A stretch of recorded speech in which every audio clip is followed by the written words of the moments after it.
Hi friends, welcome back to another video का thumbnail देखकर आप समझ गए होंगे कि आज का टॉपिक किसके ऊपर होने वाला है। जी हाँ दोस्तों, आज हम बात करने वाले हैं क्यों 90% जो ई कॉमर्स सेलर्स होते हैं वो दोस्तों एक साल के अंदर ही अपना बिजनेस शट डाउन कर देते हैं या थोड़े समय के बाद ही स्टार्ट करने के बाद शट डाउन कर देते हैं। तो दोस्तों, आप हमारे यूट्यूब चैनल पर नए हैं और अभी तक हमारा चैनल आपने सब्सक्राइब नहीं किया है तो please hit the red button. दोस्तों, वीडियो में आगे बढ़ते हैं और बात करते हैं क्यों 90% जो अमेजॉन, फ्लिपकार्ट और मीशो जो सेलर्स होते हैं वो एक साल या उस कुछ समय के बाद स्टार्ट करने के बाद दोस्तों क्विट कर जाते हैं, बिजनेस को छोड़ देते हैं। और क्यों दोस्तों वो 10% जो सर्वाइव करते हैं, जो प्रॉफिट बनाते हैं, वो ऐसा क्या करते हैं जो ये 90% सेलर्स नहीं कर पाते हैं। तो दोस्तों, वीडियो के एंड तक बने रहिए। वीडियो के एंड तक मैं आपको सारे राज खोलने वाला हूं कि आपको ये बिजनेस करना चाहिए या नहीं करना चाहिए, और करना चाहिए तो दोस्तों आपको क्या सावधानियां इसमें रखनी है, बरतनी है। दोस्तों, ई कॉमर्स बिजनेस में जो सेलर्स आते हैं वो दोस्तों नए नए सपने लेके आते हैं कि भैया हमारी पैसिव इनकम होगी, इसमें हमारी फ्रीडम होगी, हम कभी भी इसमें काम कर सकते हैं, अपनी मर्जी के खुद बॉस होंगे। जो हमारी जो जॉब करते हैं बाहर प्राइवेट, उसमें 9 to 5 हमारी जॉब रहती है, उससे हमारी आज़ादी रहेगी। और दोस्तों, हमारे जो सपने हैं सारे ई कॉमर्स बिजनेस में हमारे पूरे हो जाएंगे। नौजवान जो है ये सोचकर ई कॉमर्स बिजनेस स्टार्ट करते हैं। और दोस्तों, इसमें जो ग्रोथ है और जो इसमें प्रॉफिट मार्जिन है वो दोस्तों हमारे हैंड में होता है। प्राइसिंग इंक्रीज करना हमारे हैंड में होता है। इस वजह से दोस्तों जो ई कॉमर्स सेलर्स हैं दोस्तों इस बिजनेस में आते हैं और दोस्तों वो 90% दोस्तों लॉस खा के बंद कर देते हैं। दोस्तों, वन बाई वन बात करते हैं कि क्या कारण है दोस्तों जो हम सेलर भाइयों को इसमें लॉस हो जाता है। दोस्तों, पहला है राइजिंग कॉस्ट्स, यानी कि इन प्लेटफॉर्म पर चाहे आप अमेजॉन पर सेल कर रहे हो या फ्लिपकार्ट पर सेल कर रहे हो या मीशो पर सेल कर रहे हो, तो दोस्तों इनके प्लेटफॉर्म को यूज करने का ये आपके ऊपर कमीशन लगाती हैं। और दोस्तों इनका जो कमीशन रेट है वो दोस्तों हर 2-3 साल बाद दोस्तों बढ़ता ही चला जा रहा है। और यहाँ तक कि दोस्तों कमीशन तो एक अलग चीज होगी, इसके अलावा दोस्तों इनके जो शिपिंग चार्जेस हैं और भी दोस्तों कई सारे हिडन चार्जेस हैं, जैसे कि collection fees, fix fees, storage charges. यदि आप इनका वेयर हाउस यूज करते हैं, they are lots of charges they charge upon on sellers. तो दोस्तों जो राइजिंग कॉस्ट है वो दोस्तों बढ़ती चली जाती है और जो आपका प्रॉफिट मार्जिन है वो दोस्तों कम होता चला जाता है। इस वजह से दोस्तों बहुत सारे सेलर्स भाइयों का जो प्रॉफिट मार्जिन है वो दोस्तों रेड हो जाता है, यानी कि नेगेटिव में चले जाते हैं वो, क्योंकि दोस्तों इन कैलकुलेशन को वो ठीक से करते नहीं है। दोस्तों जो नेक्स्ट रीजन है वो है दोस्तों रिटर्न्स। ई कॉमर्स बिजनेस में चाहे आप किसी भी प्लेटफॉर्म का यूज करके सेल कर रहे हो, चाहे आप अमेजॉन पर सेल कर रहे हो या मीशो पे सेल कर रहे हो या फ्लिपकार्ट पे सेल कर रहे हो, दोस्तों रिटर्न जो है 30 से 40% रहता है। मान के चलिए दोस्तों, आप यदि नए सेलर रजिस्टर्ड हुए हैं और आपको दोस्तों 100 ऑर्डर आए, अगर वो दोस्तों 100 ऑर्डर आ रहे हैं आपको, 100 ऑर्डर में से आपको 30 या 40 दोस्तों उसमें से रिटर्न आ जाए, तो दोस्तों आपका जो प्रॉफिट मार्जिन है जो 15 से 25 या 20% जितना भी आप रख के चल रहे होंगे वो सीधा दोस्तों नेगेटिव में आ जाएगा रिटर्न आने से।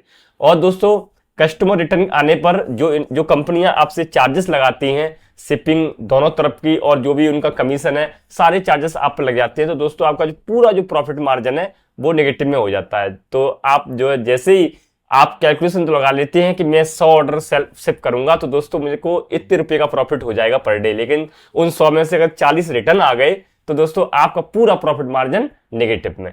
तो दोस्तों एक ये वजह है रिटर्न, जो सबसे पेनफुल चीज है इस ई कॉमर्स इंडस्ट्री में। दोस्तों इसके अलावा दोस्तों इसमें आरटीओ आती हैं। आरटीओ में जो हमारे जो प्रोडक्ट हैं दोस्तों वो पूरे डैमेज हो जाते हैं ट्रांजिट में, क्योंकि हमारा जो प्रोडक्ट है वो हमारे यहाँ से हब में जाता है, हब में फिर दूसरे हब में जाएगा और दोस्तों कस्टमर तक पहुंचते पहुंचते उसकी हालत ऐसी हो जाती है, यदि वो डिलीवर नहीं होता है तो फिर दोस्तों द्वारा हमारे पास आएगा। तो दोस्तों जब रिटर्न में जब शिपमेंट इधर से जाता है फिर उधर से लौट के सेलर के पास आता है तो उसकी जो कंडीशन है पूरी जो है डैमेज हो जाती है। तो बहुत सारे प्रोडक्ट जो होते हैं सेलर्स के वो डैमेज हो जाते हैं और जो द्वारा रीसेलेबल कंडीशन में नहीं होते हैं, तो उनका दोस्तों हमको कुछ पैसा भी नहीं मिलता है और हमें उनका लॉस उठाना पड़ता है। और दोस्तों रिटर्न में, यानी कि जो रिटर्न में दोस्तों हमारे पास जो पैकेट हमारे जो घूमते रहते हैं, जो इन्वेंट्री हमारी ब्लॉक हो जाती है और जो सप्लायर के जो बिल हैं वो हमारे ऊपर छाती पर इकट्ठे हो जाते हैं, तो उनको हमें पेमेंट करनी पड़ती है। इधर हमारा स्टॉक भी रिटर्न में वहां ब्लॉक हो जाता है। तो दोस्तों इस वजह से हमें काफी लॉस का सामना करना पड़ता है रिटर्न की वजह से। दूसरा दोस्तों रिटर्न की जो पॉलिसी है वो कस्टमर के लिए बहुत ही ज्यादा फ्रेंडली है। कस्टमर यदि प्रोडक्ट को पसंद नहीं आया ना तब भी उसको रिटर्न कर सकता है।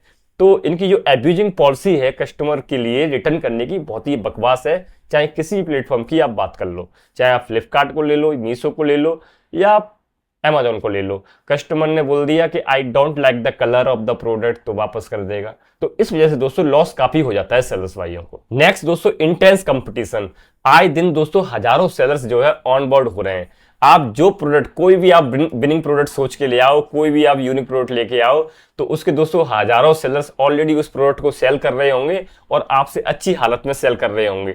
तो दोस्तों कंपटीशन जो है बहुत ही ज्यादा बढ़ता जा रहा है।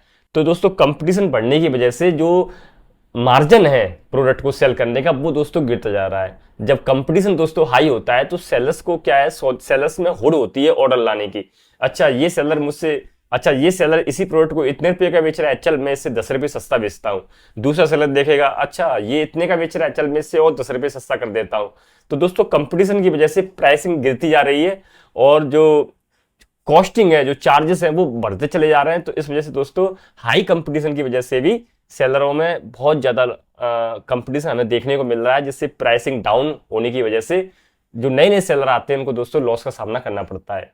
दूसरी है दोस्तों इन कंपनियों की स्ट्रिक्ट पॉलिसी। दोस्तों इन कंपनियों की जो पॉलिसी है वो दोस्तों ये कभी भी चेंज कर देते हैं अपनी मर्जी से। यानी कि यदि मान लो मेरे सप्लायर ने मेरे को टाइम से माल नहीं दिया और 1 या 2 दिन मेरे जो पैकेट हैं वो डिले हो गए और मैं उनको दे नहीं पाया, कंपनी को हैंड ओवर नहीं कर पाया, तो दोस्तों मेरा जो अकाउंट सस्पेंड कर दिया जाएगा। मुझे बताए बिना नोटिस के सस्पेंड कर दिया जाएगा। यानी कि जो मैंने मेहनत की थी, इतनी विजिबिलिटी हासिल करी थी दोस्तों, वो एक दिन में सारी की सारी मेहनत पर पानी फिर जाता है। तो दोस्तों इनकी इस तरह की पॉलिसी भी दोस्तों सेलर्स को रातों रात जो है बर्बाद कर देती हैं। अभी अमेजोन की एक रिसेंटली रीजनल पॉलिसी आई है। इस रीजनल पॉलिसी के मुताबिक यदि मैं यूपी का सेलर हूं, मैं अपने प्रोडक्ट यूपी में ही सेल कर सकता हूं। मैं महाराष्ट्र में सेल करना चाहता हूं तो महाराष्ट्र में सेल नहीं कर सकता। महाराष्ट्र में यदि मुझे सेल करना होगा तो मुझे अलग महाराष्ट्र में जीएसटी रजिस्ट्रेशन कराना होगा और वहां के एड्रेस पर कहीं वेयर हाउस लेना पड़ेगा, तब मैं महाराष्ट्र में दोस्तों प्रोडक्ट सेल कर पाऊंगा। ऐसे ही मान लो कोई सूरत का कपड़ा व्यापारी है, वो सूरत से जो कपड़े, कोई भी क्लोथिंग वो एसेसरीज में सेल करता है, तो मान लो उसके जो कस्टमर है वो यूपी में ज्यादा है। तो दोस्तों पहले क्या होता था, ये कोई भी सेलर ऑल इंडिया में अपने किसी भी स्टेट में, अपने होम टाउन से ऑल ओवर इंडिया में अपने ऑर्डर जो है शिप करता था, उसकी जो विजिबिलिटी हर जगह रहती थी। लेकिन अब रीजनल पॉलिसी की वजह से जो विजिबिलिटी है वो महाराष्ट्र में यूपी वाले सेलर की बंद कर दी जाएगी। अब जो यूपी में महाराष्ट्र में जो सेलर होगा उसी के प्रोडक्ट वहां विजिबल होंगे और उसी के वहीं से ऑर्डर आएंगे। तो इस वजह से दोस्तों इनकी जो पॉलिसी है कभी भी रातों रात बदल जाती हैं। तो दोस्तों इसकी वजह से भी सेलर्स को लॉस होता है और शट डाउन हो जाते हैं। दोस्तों जैसे जैसे ई कॉमर्स बिजनेस जो है हर साल बढ़ता चला जा रहा है, ऑनलाइन शॉपिंग लोग करते जा रहे हैं, तो दोस्तों जो फ्रॉड एक्टिविटी है वो भी दोस्तों इंक्रीज होती जा रही हैं और इनका सबसे ज्यादा लॉस दोस्तों सेलर को ही उठाना पड़ता है। बहुत सारे प्रोडक्ट दोस्तों हमारे बदल दिए जाते हैं, उनकी जगह दूसरे प्रोडक्ट रख दिए जाते हैं और हमारे फिर दोस्तों क्लेम भी अप्रूव नहीं होते हैं। तो उसकी वजह से भी सेलर को लॉस होता है। तो इस तरह की तमाम जो एक्टिविटियां हैं वो भी ई कॉमर्स इंडस्ट्री में बढ़ रही हैं। तो इस वजह से भी सेलर्स को नुकसान उठाना पड़ रहा है और वो शट डाउन कर देते हैं। तो दोस्तों क्या इसका मतलब ये हो गया कि ई कॉमर्स बिजनेस यानी कि ई कॉमर्स इंडस्ट्री पूरी तरह बकवास है, लॉस मेकिंग बिजनेस है, किसी को भी नहीं करना चाहिए? ऐसा नहीं है दोस्तों, क्योंकि हमने यहाँ 90% सेलर्स की बात कही है। जो 10% सेलर जो सर्वाइव कर रहे हैं, जो प्रॉफिट बना रहे हैं, वो भी तो दोस्तों प्रॉफिट बना रहे हैं। तो दोस्तों यदि आप उन 10% सेलर्स में शामिल होना चाहते हैं तो दोस्तों अभी हमारे यूट्यूब चैनल को सब्सक्राइब कर दो। हम आपको बताएंगे इसमें एक स्ट्रेटजी फॉलो होती है। हम आपको बताएंगे कि कैसे आप उन 10% सेलर्स में दोस्तों आ सकते हैं और अपने बिजनेस को प्रॉफिटेबल बना सकते हैं। वो 10% सेलर अपने बिजनेस को कैसे मैनेज कर रहे हैं और कैसे वो दोस्तों अपनी इन्वेंट्री को मैनेज कर रहे हैं और कैसे अपने बिजनेस को प्रॉफिटेबल कर पा रहे हैं, ये जानने के लिए दोस्तों हमारी आने वाली वीडियो को आप देखते रहिए। इन सभी टॉपिक के ऊपर दोस्तों मैं जो टिप्स है वो अपनी आने वाली वीडियो में देता रहूंगा। दोस्तों यदि आपके पास कोई सुझाव है तो आप हमें कमेंट करके बता सकते हैं।